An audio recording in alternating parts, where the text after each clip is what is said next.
कि मस्जिदां नालों ज़्यादा शराबखानिਆਂ 'ਚ सच बोलिया जाता। यार जिहड़ा तुहाडे नाल चंगा करदा ਉਹਦਾ भी जिक्र करिया करो। बाज बनना चाहते जी फिर तुहानूं ये मुर्गियां तो मुर्गियां चों निकलना पेगा। ਉਹਦੇ लीडरां दे नाल भी यही कुछ होया। बिस्मिल्लाहिर्रहमानिर्रहीम। ये इनकी मोहब्बत है कि ये पिछले 10 से 15 साल से ये कराची से तशरीफ़ लाते हैं और फिल्म सिनेमा और टीवी इंडस्ट्री के जो सीनियर लोग हैं जिन्होंने बड़ी मेहनत करके अपना मकाम बनाया उनके लिए ये एक शाम सजाते हैं, पैसा खर्च करते हैं, आके होटलों में ठहरते हैं, बाज़ार का खाना खाते हैं और लाहौर के लोगों को ये इज़्ज़त देते हैं। ये बात तो 15 सेकंड में होगी लेकिन इसको अमल करने में कितने दिन और कितनी रातें लगती हैं, किस किस को फ़ोन किए जाते हैं, किस किस के घर जाया जाता है, किस किस के ऑफिस जाया जाता है।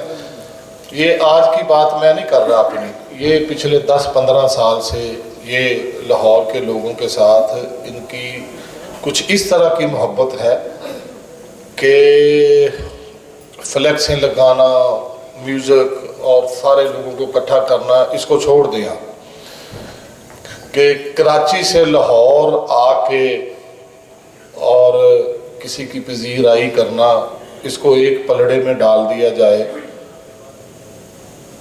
और बाकी बातों को देखा जाए तो मैं समझता हूँ कि इनका वहाँ से आने का जो पलड़ा है ना वो भारी है। कि एक अंधे को किसी ने कहा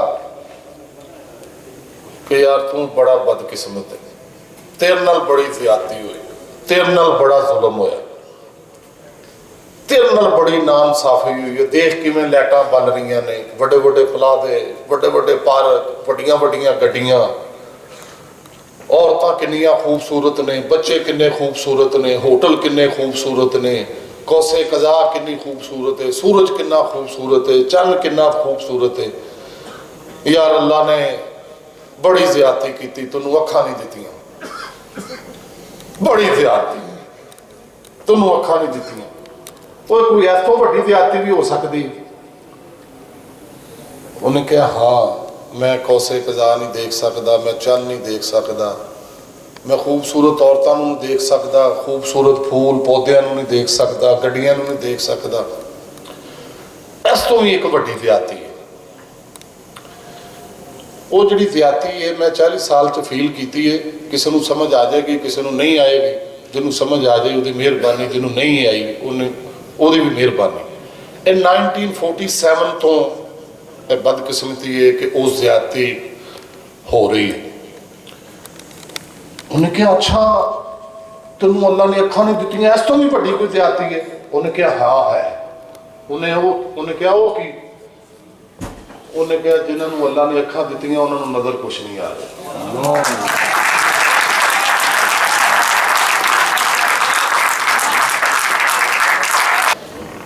मौला अली मुश्किल कुशा कह रहे सन कि अगर तुसी सही रस्ते ते जा रहे जे, ताड़ी निगाह दे विचों रस्ता सही है पर तुहानूं रस्ते दे विच कोई दुश्मन नहीं मिलिया, फिक्र करो, गौर करो कि वो रस्ता सही नहीं। जो तुसी सही रस्ते ते चलोगे तो मुश्किल आनिया ही आनिया ने। और जो मैं थोड़े ते हथ मारता सा तो सारा दिन 8 घंटे जो छैनी तो थोड़ा चलना है तो मुतद्दद बार थोड़ा छैनी तो स्लिप हो जाता से, वो मेरे हाथ से वजदा से। लोगों को नज़र आता जी कैसर सनावला वड्डी गड्डी च फिर रहा है, वड्डे घर च रह रहा है और बड़ा कामयाब आदमी है, थिएटर च भी सिनेमा च भी। तो शायद हर बंदा समझता होएगा कि यार मैं कैसर सनावला बनना है, गनमैन उहदे नाल ने, मुलाजम 30-35 उहदे नाल ने। कैसर सनावला बनन दे विच बड़ियां तकलीफां ने, बड़े दर्द ने। अगर किसी को समझ ना आ रहे हो तो मेरे अखां दे हल्के देख लवे कैसर सनाउल्ला बनना आसान नहीं सी। जिन्हें वो चाइना दे विच चाइना की आज़ादी वास्ते जंग और ची गुवेरा साहब ने उन्होंने नाम मेरे हिसाब में अगर मैं नाम गलत लै लवां उन्हें चाइना की आज़ादी वास्ते बड़ी जंग लड़ी। सब तो पहला मुसलमान विकदा पीर फकीर कढ़ के ची गुवेरिया साहब उत्थे बांसुरी बजा रहे सन ते एक चुराहा उत्थे बकरियां चरा रहा सी।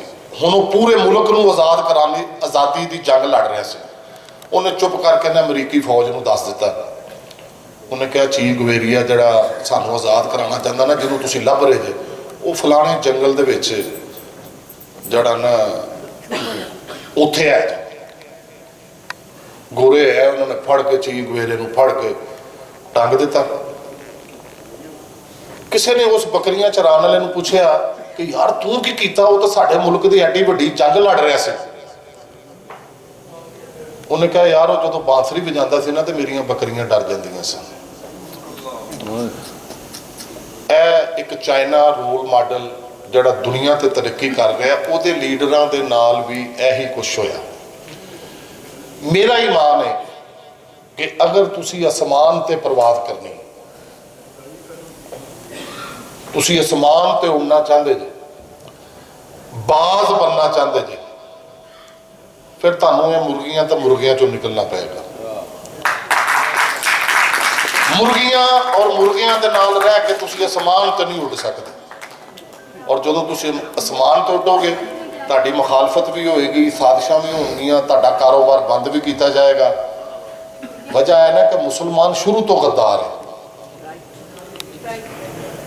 मुसलमान हजरत इमाम हुसैन की कुर्बानी तो लै लो कि उन्होंने नबी की आल औलाद दे नाल की कीता है। कोई मौका मुसलमान जड़ा ना वो जाया नहीं करता।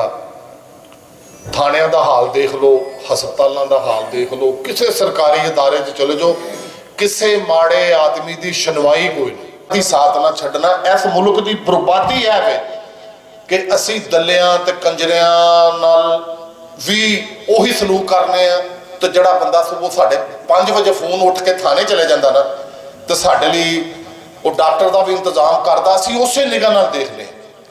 मुनाफकत ने इस मुल्क नूं बर्बाद कर दिता। असी वाजिया तय नहीं करते कि असी मतलब हुकूक दे नाल या मुखालफ है। मुखालफ सच्चे आदमी दे हुंदे ने और जड़ा मुसलमान का भी दोस्त है, जड़ा काफर का भी दोस्त है, जड़ा यहूदी का भी दोस्त है, चोर चक्के का भी दोस्त है, वो मुनाफिक है। कि मस्जिदां नालों ज्यादा शराब खाने च सच बोलिया जाता। क्यों? जो सानू कहा सी साडे सहाबा ने साडे नबियां ने असी वो सारा कुछ छड़ दिता तो गोरा उहदे ते अमल कर रहे हैं। वो शाम नूं टाइम नाल सौ भी रहा, उहदे दुध च मिलावट भी नहीं, वो मरियां मुर्गियां भी नहीं बेच रहा और वो बच्चियां नाल ज़्यादती भी नहीं कर रहा, वो खुद कुछ हमलावर भी नहीं। वजह है कि झूठ, मुनाफकत, बेईमानी, रिश्वतखोरी, करप्शन। 16-16 लाख रुपए के मोबाइल ने, 3-3 4-4 करोड़ दी गड्डियां ने, 10-10 15-15 करोड़ के घर नाल ਜਿਹੜੇ शरीफ लोगों ਦੀਆਂ ਬੱਚੀਆਂ ਜਾਂਦੀਆਂ ਨੇ ਕਾਲਜ यूनिवर्सिटियां ਦੇ ਵਿੱਚ ਬੱਚੇ ਜਾਂਦੇ ਨੇ ਉਹ ਟੁੱਟੀ ਜੀ ਮੋਟਰਸਾਈਕਲ ਦੇ ਉੱਤੇ ਤੇ ਦੂਜਾ ਆ ਰਿਹਾ ਵੱਡੀ ਗੱਡੀ ਦੇ ਉੱਤੇ। ਇਹ ਜਿਹੜੀ ਨਾਇਨਸਾਫੀ ਹੈ ਨਾ ਇਹਨੇ ਇਸ ਮੁਲਕ ਦਾ ਜਿਹੜਾ ਨਾ ਬੁਰਾ ਹਾਲ ਕਰ ਦਿੱਤਾ। ਇਹ ਮੁਲਕ, ਇਹ ਦੁਕਾਨਾਂ, ਇਹ ਬਿਜ਼ਨਸ, ਇਹ ਕਾਰੋਬਾਰ, ਇਹ ਫਿਲਮ ਇੰਡਸਟਰੀ, ਇਹ ਸਿਨੇਮਾ इंडस्ट्री ਜਿਹਦਾ जो राइट बनता। यार माना साहब ने फर्ज कर लो, चलो माना साहब मेरे भाई ने, मेरे मुश्किल वक्त के साथी ने, माना साहब ने यूनीयन दे विच रह के 1 रुपया यूनीयन का खर्च नहीं होने दिता। क्या जड़े उस तो पहलों या उस तो बाद आने वाले ने असीं उन्हां च फर्क रखांगे? असीं रखते ही नहीं। असीं उस कमरे चों निकलने तो उन्होंने कहने तू बड़ा वड्डा एक्टर है, निकलते हैं दूजे कमरे च दूजा एक्टर सामने मिलता तो उन्हें कहना यदी भैन नूं ते दी मां नूं जो तू है कोई नहीं। ਇਹ ਮੁਨਾਫਕਤ ਨੇ, ਇਸ ਝੂਠ ਨੇ ਇਸ ਮੁਲਕ ਦੀ ਕਿ ਬੱਚੇ ਇੰਨੇ ਕਿ ਬੇਰੁਜ਼ਗਾਰ ਨੇ, ਠੀਕ ਹੈ ਕਿ ਨਹੀਂ, ਕਿ ਲੋਕਾਂ ਨੇ ਪੜ੍ਹਾ ਕੇ ਕੁੜੀਆਂ ਮੁੰਡੇ ਡਾਕਟਰ ਬਣਾ ਦਿੱਤੇ ਨੇ, ਉਹਨਾਂ ਦਾ ਕਰੋੜਾਂ ਲੱਗ ਗਿਆ, ਘਰ ਵਿਕ ਗਏ ਨੇ ਤੇ ਉਹਨਾਂ ਕੋਲ ਨੌਕਰੀ ਨਹੀਂ। ਮੇਰਾ ਕੀ ਥੀਏਟਰ ਦਾ ਇੱਕ ਛੋਟਾ ਜਿਹਾ ਮਸਲਾ ਹੈ, ਮੈਂ ਰੇਹੜੀ ਲਾ ਲਾਂਗਾ, ਕਰੀ ਜਾਣ, ਕਿੰਨਾ ਕੁ ਤੰਗ ਕਰਨਾ। ਲੇਕਿਨ ਗੱਲ ਹੈ ਵੇ ਕਿ ਮੈਨੂੰ ਇਹ ਪਤਾ ਕਿ ਮੈਂ 22 ਡਰਾਮੇ ਜਿਹੜੇ ਕੀਤੇ ਨੇ ਉਹ ਪੂਰੇ ਪੰਜਾਬ 'ਚ ਉਹੋ ਜਿਹੇ ਕਰਨ ਦੀ ਕਿਸੇ ਨੂੰ ਅਜੇ ਤੱਕ ਹਿੰਮਤ ਨਹੀਂ ਹੋਈ, ਠੀਕ ਹੈ।